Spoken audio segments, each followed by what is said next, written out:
The internet was once hailed as the great equalizer. It would allow knowledge to be accessible to all. Despots would quiver as information flowed freely and humanity rose together, like Jesus ascending to the heavens. Of course, all of those prophecies would soon become utter falsehoods. Just another progressive daydream. The internet only divided us more, and as social media burst onto the scene, those fragmentations and echo chambers only grew. Misinformation was king, and knowledge became weaponized. Those of us in the shadows were able to create and join online communities, connect with others who shared our dark beliefs.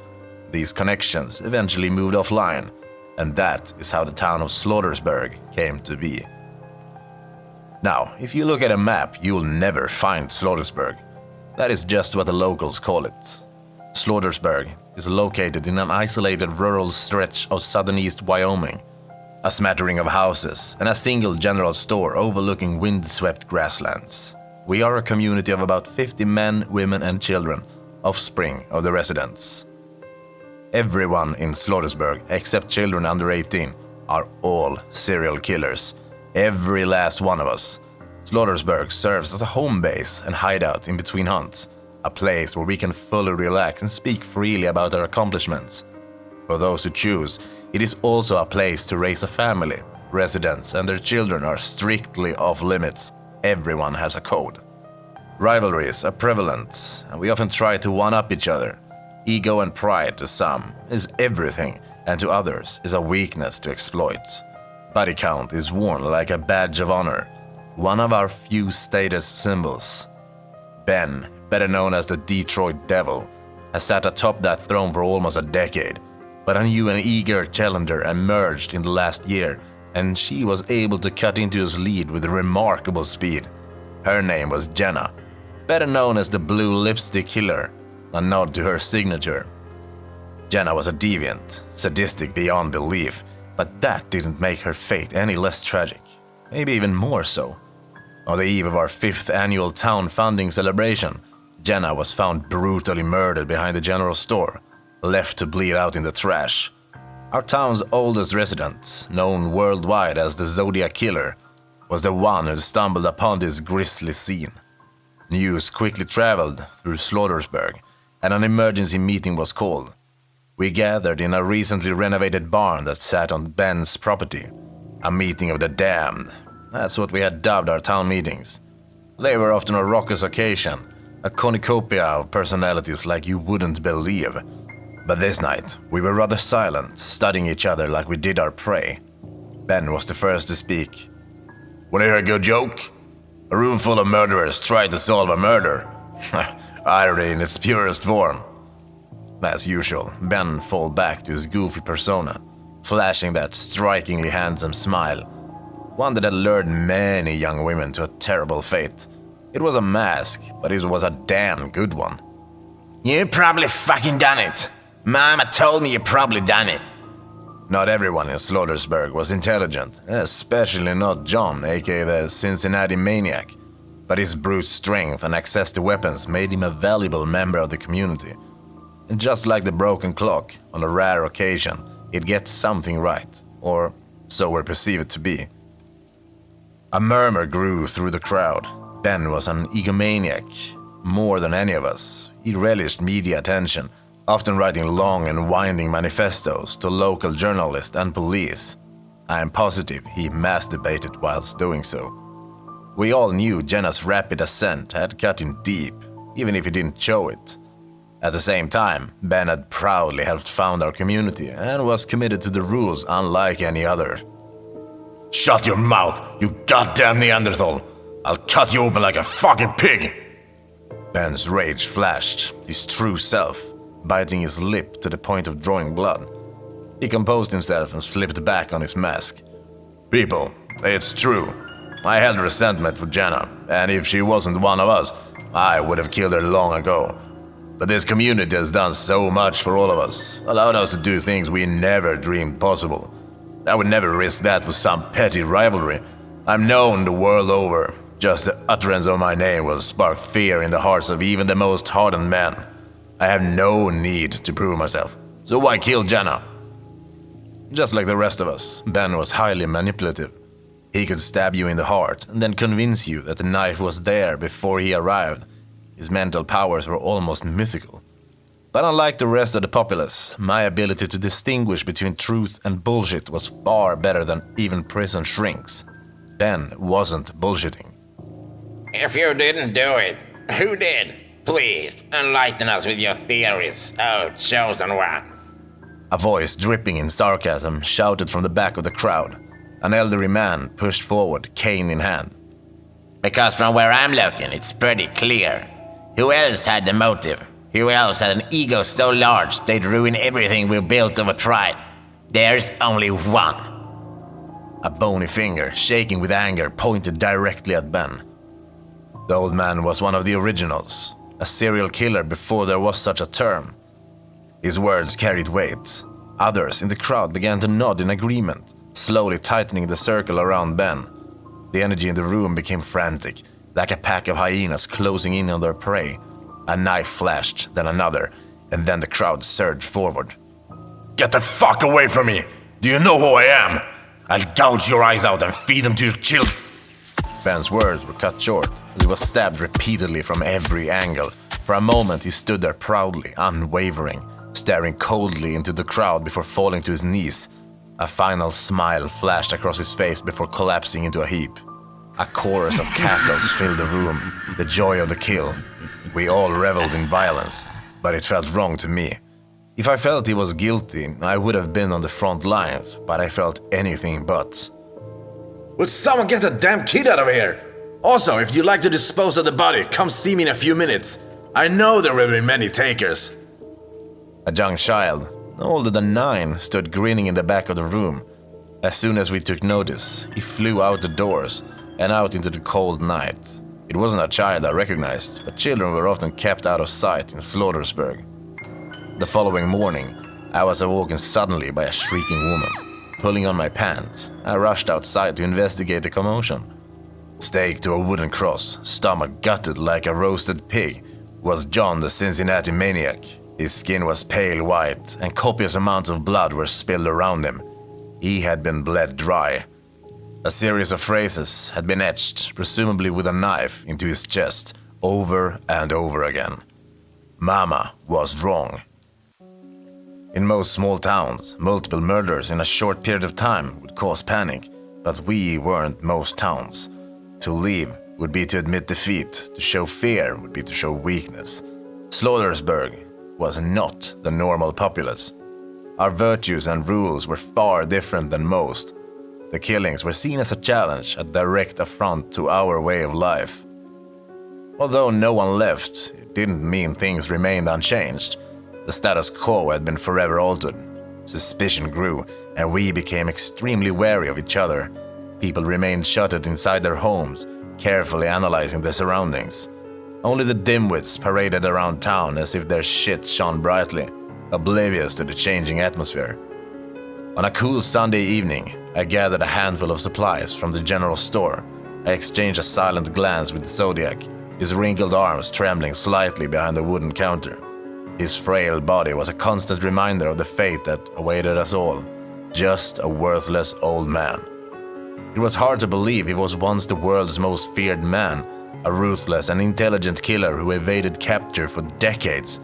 Few knew he was also the freeway phantom and the Bible belt strangler. He truly refined the craft. A gunshot cut through the silence, echoing through the dusk air. Neither Zodiac or I flinched, instead walking calmly over to the store windows to peer outside. A woman with wildly curly hair held a gun up in the air, a faint trail of smoke rising upwards from the barrel. Her name was Bethany, but you probably know her as the Greenway Savage, one of the most prolific killers in the Southwest. A young boy, no more than 10 years old, was frozen in his tracks, watching Bethany intensely with cold eyes. Why were you in the house, boy? What were you looking for? You have 10 seconds to answer me before I take out your fucking kneecap. Bethany was clearly drunk, her body swaying as she spoke, as if the ground was uneven. The boy stood motionless, as still as a statue. It was at that point I had the spark of recognition. It was the same boy from the town meeting the other night. Whose fucking kid is this? The words bounced around my mind like a racquetball. I'm going to give you one more chance, kid. Why the fuck were you snooping around my house? Bethany's voice cracked, her words slurred by the alcohol. The young boy didn't even flinch, a slight smile crossing his lips. Bethany didn't hesitate, the rage inside her bursting forth. She pulled the trigger. Then she pulled it again and again and again. But to her dismay, she was repeatedly met with an empty click. The boy smiled again, pulling his right hand out of his pocket, fist balled up. Slowly, he opened his hand to reveal a small pile of bullets, seemingly the same caliber as Bethany's weapon. Rage still boiling over, Bethany charged towards the young boy, practically foaming at the mouth, but the boy was too fast, as she sprinted off easily, quickly disappearing behind a dilapidated barn. Something isn't right here, I thought to myself. Somehow, that boy was connected to the murders. I felt it in my soul. Well, whatever you would call it. I didn't suspect he was the perpetrator. There was no way such a young child could have slaughtered a brute like the Cincinnati maniac. His involvement was still unclear. But I didn't believe in coincidences, and my intuition had been honed sharply over many hunts. I turned around to ask the Zodiac what he thought. He was one of the few left in Slaughtersburg willing to engage in conversation. But he was gone. The store completely empty. The old man is probably napping, I hoped. There were dangerous times, so all possibilities floated through my mind, not lingering too long on the fate of others. I placed several $20 bills on the counter, took my goods, and cautiously walked back to my home. That night, I was awoken by a panicked pounding on my door. It was so forceful that my hinges began to rattle, the door groaning with every hit. Grabbing the shotgun beneath my bed, I got on all fours and army crawled into the living room, placing a couch between myself and the door. Peeking around the futon, I aimed my gun forward and shouted authoritatively, "If you think I'm an easy prey, you got another thing coming. Come and get me, motherfucker!" During hunts, I used my forceful nature to make my victims submit through fear. I found that the threat of violence is often more effective than violence itself. A chorus of children laughing responded, coming from all sides of the house. It was followed quickly by the pitter-patting of small footsteps, running back and forth across my porch. There was a large and final thud against the door and the splintering of wood, and then the night went silent. For over an hour I stood motionless, blending into the shadows with my gun clenched tightly. When I felt confident the coast was clear, I inched slowly towards my front window, peeking behind the window curtains with unease. The night was empty, not a soul in sight. Carefully, I opened up the front door, peering around suspiciously. To my great shock, painted in blood on my door was a symbol that any serial killer worth their salt would recognize immediately. It was the symbol made famous by the Zodiac Killer. Directly in the middle of the symbol was a buck knife, embedded into the wood and dripping with fresh blood. I entered back into my home, slamming the door loudly behind me. For the first time, I felt my calm demeanor begin to fragment. The cracks in my armor were beginning to show. I was being toyed with, like a cat playing with a mouse before sinking its teeth into the jugular. I was the alpha. I sat atop the food chain. I could not, would not allow such transgressions to stand. Slowing my breathing, I sat cross-legged on the hardwood floor, closing my eyes. I took the knife out and cut deeply into my scar-infested chest. Before I committed pain onto others, I first inflicted pain onto myself. This was the way it had been for me since childhood. As the blood dripped down my body, I began to smile with glee. It had been a long time since I'd felt any semblance of fear. The feeling was titillating, every fiber of my being roaring to life. I was ready, and so I began to plot my next move. Beads of sweat formed on my forehead. The night air was sticky and humid. Peering through a pair of night vision binoculars, the town lit up in a pale green light, dragging deeply from a cigarette. I flickered embers onto the dirt, watching intently as they died out. 4 days earlier, I had made a big show and pretended to leave town. I made sure the whole town heard me, that everyone knew, no matter how much it hurt my pride. In the end, though, my place in our time hierarchy would be etched in stone. I'd be the savior of the saviorless, saving those undeserving of being saved. But I wasn't doing this to save lives. I'd never worked towards that end. My actions were selfish, born out of ego. Everything else was just a byproduct. Since I'd taken the watch, the town had been quiet. People left their homes only when necessary, stubbornly remaining in Slaughtersburg, unwavering in their desire not to be seen as I now was. Notably, Zodiac and Bethany were missing, the only residents I hadn't caught a glimpse of, other than the children, of course. After what I had experienced, I was undoubtedly sure that children had been enlisted to help carry out the killings, even to a man such as myself. I found that to be unconscionable. Even worse, I perceived it as weak. It was also abundantly clear that this was an inside job. No outsider could be the mastermind behind the slayings. But to that end, I had no leads. Not even the slightest notion. Granted, everyone was a suspect, because at the end of the day, we were all capable of terrible things in Slaughtersburg. A sudden burst of movement caught the corner of my eye. Quickly training my sights onto the location, I saw 3 young kids sneaking around the home belonging to Xavier, the butcher of Baltimore. Xavier was the only man in town who could compete with the brute strength of the Cincinnati maniac, having been a bodybuilder in his youth. In addition to his large muscular frame, Xavier was also highly intelligent, being one of the most well-read men I've ever met. He was much more concerned when it came to quality rather than quantity when it came to his prey. The world should be thankful for that. The children scattered to opposite sides of the home and began pelting the windows with small rocks. The lights strayed off in Xavier's home. He was much too smart to take the bait. Simultaneously, the children snapped their heads eastwards, listening intently to the shadows. Someone else was there. It was then that one of the children removed their backpack and called over his compatriots. The child removed a glass bottle filled with liquid from the bag.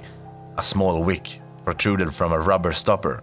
Another child produced a Zippo lighter, igniting the wick in a single flick. Craning his arm backward, the bottle was flung forward, shattering Xavier's window and creating a shower of flames. The fire spread quickly, engulfing the lower floor in an instant. On the second floor, I saw a window shatter as Xavier dove onto the ground below. He struggled mightily to get up, the impact clearly breaking his left leg and arm. They jutted out awkwardly to the side.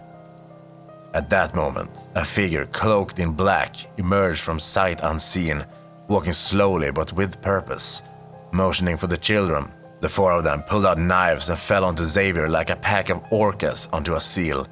They continued stabbing him for several minutes, coating their entire bodies in crimson. Their movements were almost primal, animalistic to a degree that even disturbed me. Like ducklings following their mother. After they were finished, the children followed the mystery man into the ravine stretching beyond Xavier's home and disappeared beyond my sightline. I remained calm and patient, waiting for them to reappear elsewhere. I was convinced they had a home base in town, and if that was the case, it was only a matter of time before I spotted them. Only 20 minutes later, my deduction proved correct, as I spied outside Bethany's rundown 2-flat. The cloaked figure pulled out a key from their waistband, unlocking the front door and swiftly shepherding the group inside. That fucking devious bitch! I should have known. I thought back to Bethany's performance outside of the general store. It was almost too obvious, just as I had been when I left town. What better way to throw off suspicion than to pretend you're a victim? Whether I liked it or not, I was impressed. I quickly filled a bag with various weapons and tools and made the beeline to Bethany's house, sticking to the shadows. Being the cautious type, it took me almost an hour to reach my destination, but patience has always been a virtue of mine. Pushing my body against Bethany's deck, I crept to the back of the house. If I knew Bethany, and I knew that I did, she had grown cocky and overconfident. Grasping the back door, I slowly turned the handle. Just as I suspected, it was unlocked. I had built physiological profiles on all of the town's residents, and Bethany was one of the easiest to read. Drug addicts are creatures of habit unlike any other. Once again, I proved myself to be the superior being. As soon as I entered the home, I heard giggling from the upstairs, followed by Bethany's voice scolding someone for being loud. I steadied my 9mm police-issued pistol and snuck silently up the stairs onto the landing. Continued, muffled laughter streamed from the far bedroom, Bethany once again shushing them into silence. A pale light was being cast from underneath the door, and I followed it like a moth to a flame. A small keyhole sat underneath the handle, and I placed my left eye against it. Squinting, the other one was closed. It was then that I panicked. The room was empty, and sitting on a dirty wooden table was a laptop hooked up to a pair of speakers. This was a setup. Before I had time to react, a metal object struck me forcefully at the base of my skull. As I slipped into darkness, a familiar and gruff voice spoke. "The outcome of this match was determined from the start, but I'll commend you for trying. I look forward to when you wake up, although I don't imagine you'll have the same sentiments." A bucket of ice water brought me screaming back to consciousness. An unpleasant metallic taste lingered in my mouth as pain seared through my head. For a moment, I struggled like a fish flopping on dry land, but was unable to move. Heavy ropes were tied to my wrists and ankles, securing me tightly to a metallic chair bolted to the ground. I was in a makeshift prison basement, about as common as you'd imagine in Slaughtersburg. A row of 3 cells lined the back wall, each containing multiple occupied body bags. Metal chains and hooks descending from the ceiling, most of them blood-stained. To my left, a rusted tray with all sorts of instruments of torture sat patiently, what we serial killers refer to as toys. "Awake! He awake!" A middle school-aged boy screamed hoarsely as I awoke. His words were like a Neanderthal, like someone just learning to speak. Several others quickly descended the stairs, skipping steps as children usually do. They grouped together and howled with excitement, jumping up and down with glee. Abruptly, they stopped in unison, turning towards me with devilish intent. Their smiles turned sinister, lips curled in such a way that would make even the hardest men shiver. Slowly, one step at a time, they closed in. They were teasing me, purposely prolonging every movement they made. I peered to my left, taking stock of every conceivable way I could be mutilated. I was helpless, unable to move. But it was not fear that I felt at that moment. Far from it. It was shame, complete and utter shame. To be killed was one thing, but to be so thoroughly bested, that was another. My pride and ego, those were the only things that were important to me, and I'd proven many times that I'd do anything to keep them intact. I thought back to my first kill. I was 21. A starry-eyed brunette had mocked me in a pool hall, humiliated me by turning down my advances. I remember the other patrons laughing, looking at me with pity. I vowed that would be the last time. When I caught up with her outside, she slashed me with a pocket knife before I was able to finish the job, a ritual I've continued ever since. The power I felt from taking another life was orgasmic, addictive, beyond anything you could comprehend. It's a feeling I've lustfully pursued for almost my entire adult life, because it was never about the killings. It was about the power, the domination, the need to be feared and not pitied. Now that was once again being stripped from me. I was no better than a helpless infant. As I pontificated about life, the murderous youth surrounded me. The youngest child, a little girl with pink ribbons in her hair, gleefully picked up a screwdriver from the tray next to me. With a surprisingly swift hand, she plunged the screwdriver into my thigh, laughing like a deranged psychopath. I held my lips together tightly, vowing to show no signs of weakness or pain. Next, a portly boy around 7 grabbed a nail gun and pointed it at my feet. All told, he put 3 nails into my foot, one piercing completely through my big toe. Still, I remained silent, unwavering in my resolution to stay strong until the end. Finally, the oldest boy grabbed a serrated knife and held it to my neck. He looked deeply into my eyes, something even most serial killers can't do to their victims, although they'd never admit it. As I tried to make peace with my devils, an assertive voice boomed from the top of the stairs. "Enough, children! He's had enough. Run along now. There are others in town I'd like you to play with." Like cockroaches in the light, the children scattered, scurrying up the stairs. I was wondering if you'd show up. Didn't think you had the balls. I put extra emphasis on the latter part, drawing out every syllable. With serene confidence, Zodiac sauntered down the stairs, smile beaming with joy. He looked 10 years younger, eyes full with vigor and life. He wasn't shaking, didn't seem frail. In fact, he seemed the picture of vitality. It was oddly delightful to see him in such a state. I bet you didn't know I was the originator behind the foundings of Slaughtersburg. But don't worry, nobody knows. I made sure of that. There are a lot of things people don't know about this town. Complacency really isn't the devil's alley. Zodiac pulled his fingers through his matted salt and pepper hair, pausing for a moment to let the words sink in. Those children, they are the forgotten ones, the untouchables. Have you ever imagined what their lives must be like? Their parents are monsters outside of the home. And let me tell you, it's no better inside.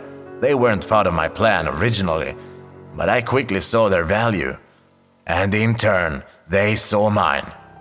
He sounded like a preacher delivering a sermon to the flock. You telling me you planned this all along?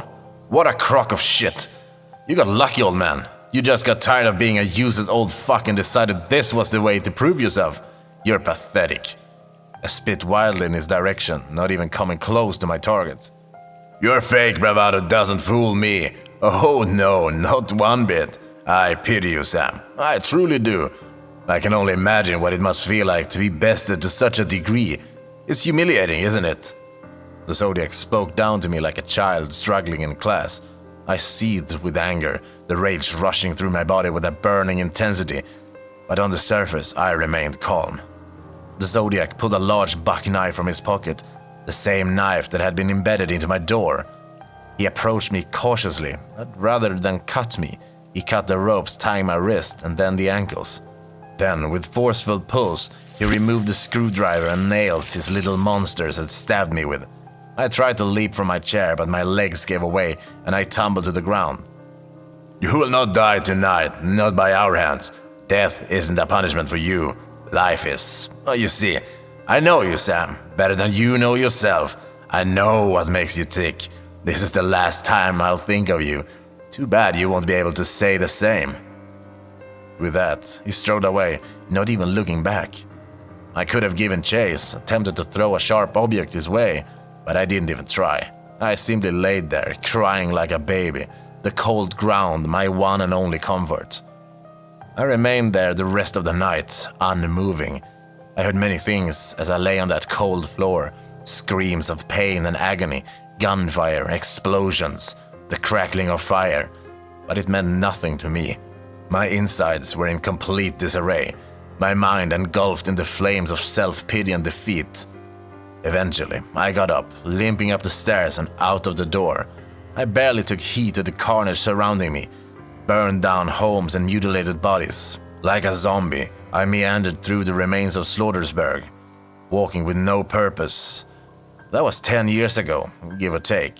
I haven't been on a single hunt since that day. I am undeserving of that life. My existence is now what you'd call normal. A job, a wife, a dog, a kid. It's more horrible than you can imagine. Every day I'm told what a piece of shit I am, either by work or family, and I just sit there and take it. It's what I'm owed. Today, I opened up my mailbox to find my name crudely drawn with a crayon on a foul-smelling package. I remember that smell. It was decomposing flesh. Inside the box was a man's left hand, bone and muscle clearly visible beneath the skin. Underneath the hand was a crumpled piece of paper. I greedily grabbed for it. As I unfolded it, a simple message greeted me. In case you forgot, love, Z.